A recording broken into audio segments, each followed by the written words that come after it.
Alhamdulillahi rabbil alamin. Aslame wa ambi folo ka ala de fo ka ala barkada ka ala wale mando ka soli anga kiraba ka no anga Muhammadu sallallahu ta'ala alaihi wasallam ka soli asodi nga sanmon ka soli aka sahaba monka nambora ya ambanga foli nyeshi alislame bere jelema ka nga foli nyeshi malien bere jelema ka fo ambora kalu mina sisa abeba do sungalodo sungalo mi akera geleya yere kono sungalo mi abaraji u danse ka yala sumbaga shife nala ko abika shumne akera fundeni min kono anakera dorura wati minun kono mana anjiki kanyi alala ka fo anye ni bato minun ke asara akabo alabulu ni wati na ko jena na damne na bibande sungalo indamne na ala sona fosel nana se mana uba yirana ni mami bi miri ka fo ko nu mina bampeu ikara fenfen ikara joro la ikara yoro adon sigata la ni ko nu bi ba folo minu temena nya ulu bana an minu fana bi kofe an fana bi ka ta bani de fo ka bampeu an bi duwaw ke mina ala ka an be ban chogo nye ka an ban ala sakola mana seli sera seli fembado au conseil islamique togola ko ba ka foli ta ka lase mal islamé bema katla ka lase malien yere bema katla ko tuguni ka lase dien bema ka fo seli mi ni enfle olani ala ka ke here seli ala ka do here la ala ka bo here la ka ke malien ka be seli ka nga nyogomne seli au conseil islamique ka la sella ako ka nyini malien fe ni seli do ya fa nyini do nyon fe ya fa fana do nyogoma ni anko ala ka ya fa ama fo ala ka dusukun ye anyere la ka fo ambi ya fa nyogoma mana bi malikono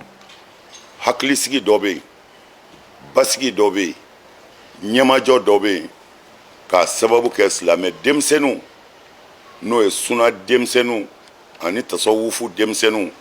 ani mazahibu shata u be farala nyon ka bi ko ku tege di nyogoma ka ke kelenye pour que jamana im se ka bo de kun kono am se ka ke ala sakoy ambu fo ku wale mando o barena ka fu o ku chesri shetane ti fe abada ka islame o jerele ku bi ben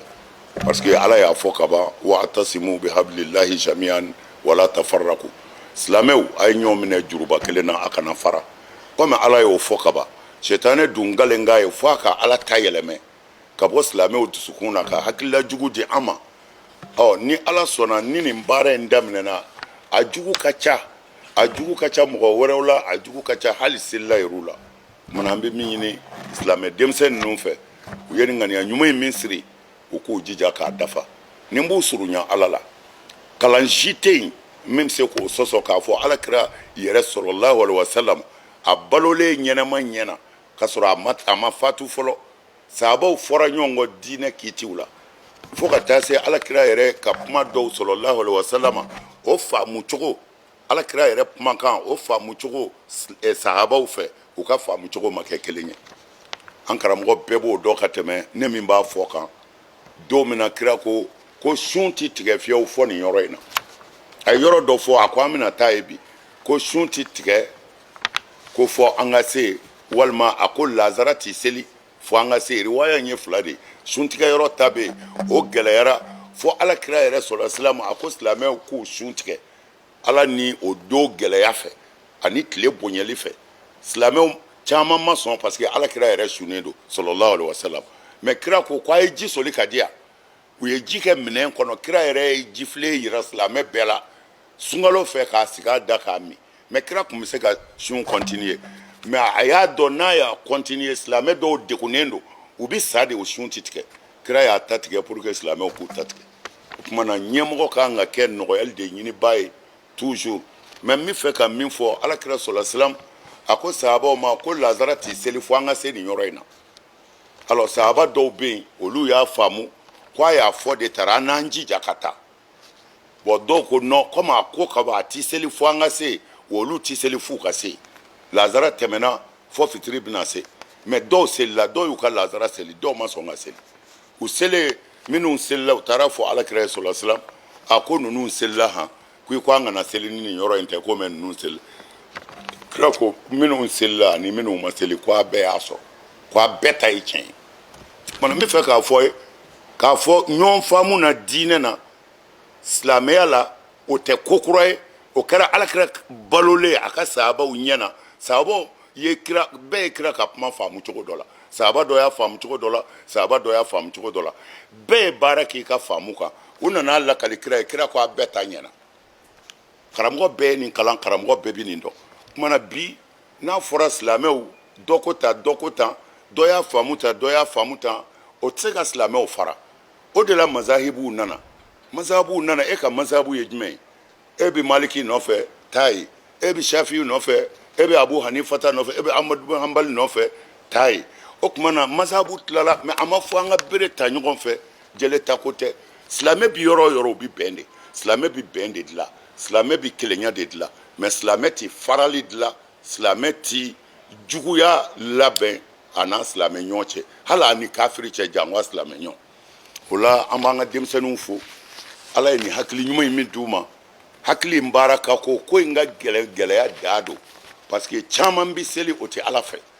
kuma na me minun bi ala fe ubna faruka ku de men ko ina pour que anga se ka ke ala ka jonye setane kana fera man ka nga batoji ko jigiya foli ko fe ambi foli ke anga jamana tikuye o jamana ala ba maradi doma wati do de la ko ya ala yere ka ko sunnatullahi fi khalqihi ala ka sunna yode don dola do de be ke famay do de bi marake o ala yere ka chugo yae mana ni mimbe domina ambi do de ke uye jamana ta chugo nyuma a sharia nyuma jamana bi se ka baraka nya chugo mina ni jamana de mi here soro jamana bi here soro islamé be ka dugo uye ala ko bla o sirakan ala ko nya ubulu alors anga surasi minu bi kungo kono minu ngelemi ka marfata ka fu bi faso bobolola au conseil islamique ka pumado ko ka lase uma o ka don an nyetu la mais u bandu sukuna parce que ambika ka debi ka sunongo anga so kono amuso kerefe ka jisumale mi olubuka ka jikalama mi kungo kono o ka don an farale mbu ka ambu kofe an tise marfa chila ngamse ala welella o ka don ambi ala weliuye ubi yoro amba nyina ala fe ala ku kishi ala ku deme ka nyine ala fana fe minu ni tora faso kuma bolila ambi duwa ku ye mo min sarai faso no fe ni islamé ye sedu shude kacha ala fe anyara ka kira ka pmo na sallallahu alaihi wasallam sedu shu kacha ma sara ka fo donna na bi kan kwa bi muso boshi la wal ma bi kan na folo mine ni saro la ku ye sedu shuwe ma mi manasa kwa ba ka jamana bobolola we sedu shuwe kono dimi ye mo min faga mu'minina ye sedu shuwe mo min tora jila mu'minina ye sedu shuwe mo mbora yirika ka bi wal ma ka to accident ni ye islamé ye sedu shuwe ni be anga donbo ye min sebe sedu shu boro kacha anga sorasi fon bibi faso kuma bolla amba do sedu shu do ambi do ku ye fana minu nyankon ala ku daro nema utara ka demba ya mintu kofe ambi do ku ye ala fe o kofe amanse ko fana ke pour que oluka se ka sabati nyenama o ko se ka courage soro o conseil islamique ko ka la se malien pema ko anga ya fanyoma seli ode nyini nendo anga ta bonyoy ka tanya da nyonka ka ya fanyoma feminu temena ka ya fanyine ala fe fana anyara ka jurumuna ka tla ka nyine ala fe anyini sungalo mission an fliminu mana yala ala ko ya fanye ninga minanyi na ka sebaya boloi mana o conseil islamique ko abanyini mal islamé befe ani mali dembe fe minu bi mali kono minu bi mali koka beki tege di nyoma ni geleya nana o ti farali kumai ni geleya nana o nyomine kumade nanye nyomine ala bandeme de me ala ti mo farali de me de ala ti mo farali de me hal na islamé na ma be ala ta de me ko kuma na bende se ka nga jamana bo bolola bi ɲɔgɔn tɛgɛminɛ de bɛ se k'an ka jamana bɔ bolo la bi kumana kuma surunya na an bɛ foli kɛ an ka faamaw na minnu bɛ yen bi k'a ɲini ala fɛ ala k'u dɛmɛ mɛ an bɛ segin ka min f'u ye an bɛ segin o kan anw ye diinɛ ɲɛmɔgɔw de ye alakira ko ni diinɛ ɲɛmɔgɔw ɲɛna faamaw ɲɛna yɔrɔ o yɔrɔ k'a b'o jamana bɛɛ ɲɛ ni alakira ka kuma de ye ko ala b'o jamana bɛɛ ɲɛ kumana diinɛ ɲɛmɔgɔw ka ɲɛ ye jumɛn ye ka mɔgɔw bila sira ɲuman kan ka sira ɲuman jira faamaw la faamaw fana k'o latagama n'o kɛra diɲɛ bɛ lafiya o la an bɛ wele min da faamaw ye yan u ka baara kɛ ni tilennenya ye u ka baara kɛ ni laadiriya ye u ka baara kɛ ni faso kanu ye an bɛ fɛ k'an faso bɔ bolo la n'o yɛrɛ faama o faama kɔnɔ ala b'i dɛmɛ kumana wajibi de y'an k'u bilasira u y'a kɛ u m'a kɛ ala b'a dɔn ko anw y'an seko kɛ o kumana an bɛ wele min da faamaw ye an b'u kɔfɛ ka dugawu k'u ye mɛ an b'a f'u ye fana ko u ka baara in kɛ tiɲɛ kan u k'u tilen ka baara in kɛ an b'a ɲini ala fɛ ala k'a n'u dɛmɛ ala ka hɛrɛ k'an ɲɛ ala k'an ka jamana basigi ala ka hɛrɛ don an ka jamana kɔnɔ ala k'an bɛn k'an ka batow minɛ seli ala k'a tɛmɛ hɛrɛ la ala ka seli in tɛmɛ hɛrɛ la kumana kira y'a ɲini sɔrɔ silam kuma laban na ko an ka zakatal fitiri de bɔ zakatal fitiri bi bɔ ka di fandanw de ma ko an ka fandanw bali deli la seli dɔw la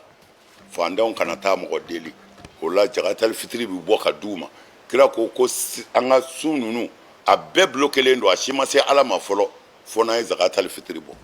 ni i ye zakatal fitiri bɔ ka di fandanw ma o kumana i ka sun bɛ sɔrɔ ka taa jira se tigɛ ala la